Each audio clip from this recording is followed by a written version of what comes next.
Pembacaan dari surat Rasul Paulus kepada jemaat di Roma.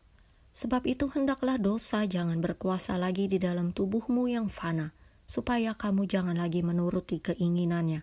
Dan janganlah kamu menyerahkan anggota-anggota tubuhmu kepada dosa, untuk dipakai sebagai senjata kelaliman. Tetapi serahkanlah dirimu kepada Allah, sebagai orang-orang yang dahulu mati, tetapi yang sekarang hidup. Dan serahkanlah anggota-anggota tubuhmu kepada Allah, untuk menjadi senjata-senjata kebenaran.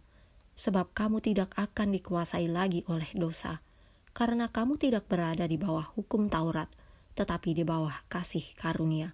Jadi bagaimana? Apakah kita akan berbuat dosa? Karena kita tidak berada di bawah hukum Taurat, tetapi di bawah kasih karunia. Sekali-kali tidak. Apakah kamu tidak tahu bahwa apabila kamu menyerahkan dirimu kepada seseorang sebagai hamba untuk mentaatinya, kamu adalah hamba orang itu yang harus kamu taati, baik dalam dosa yang memimpin kamu kepada kematian, maupun dalam ketaatan yang memimpin kamu kepada kebenaran. Tetapi syukurlah kepada Allah, dahulu memang kamu hamba dosa, tetapi sekarang kamu dengan segenap hati telah mentaati pengajaran yang telah diteruskan kepadamu. Kamu telah dimerdekakan dari dosa dan menjadi hamba kebenaran.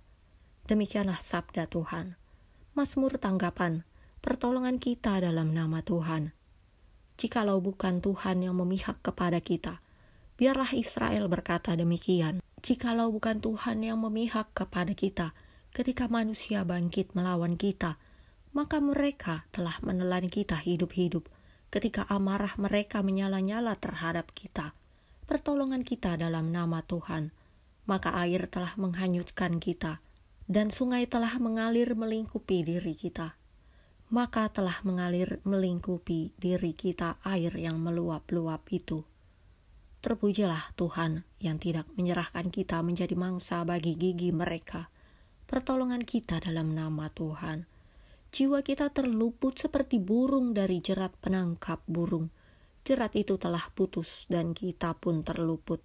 Pertolongan kita adalah dalam nama Tuhan yang menjadikan langit dan bumi. Pertolongan kita dalam nama Tuhan. Bacaan Injil menurut Santo Lukas. Tetapi ketahuilah ini, jika tuan rumah tahu pukul berapa pencuri akan datang, ia tidak akan membiarkan rumahnya dibongkar. Hendaklah kamu juga siap sedia, karena Anak Manusia datang pada saat yang tidak kamu sangkakan, kata Petrus. Tuhan, kamikah yang engkau maksudkan dengan perumpamaan itu, atau juga semua orang? Jawab Tuhan.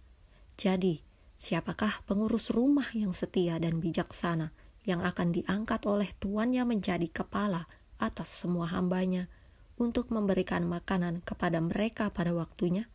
Berbahagialah hamba yang didapati tuannya melakukan tugasnya itu ketika tuannya itu datang. Aku berkata kepadamu, sesungguhnya tuannya itu akan mengangkat dia menjadi pengawas segala miliknya. Akan tetapi, jikalau hamba itu jahat dan berkata di dalam hatinya, tuanku tidak datang-datang, lalu ia mulai memukul hamba-hamba laki-laki dan hamba-hamba perempuan, dan makan minum dan mabuk, maka tuan hamba itu akan datang pada hari yang tidak disangkakannya, dan pada saat yang tidak diketahuinya, dan akan membunuh dia dan membuat dia senasib dengan orang-orang yang tidak setia. Adapun hamba yang tahu akan kehendak tuannya, tetapi yang tidak mengadakan persiapan atau tidak melakukan apa yang dikehendaki tuannya, ia akan menerima banyak pukulan. Tetapi barang siapa tidak tahu akan kehendak tuannya, dan melakukan apa yang harus mendatangkan pukulan, ia akan menerima sedikit pukulan. Setiap orang yang kepadanya banyak diberi, daripadanya akan banyak dituntut.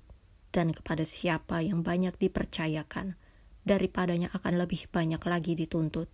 Demikianlah Injil Tuhan.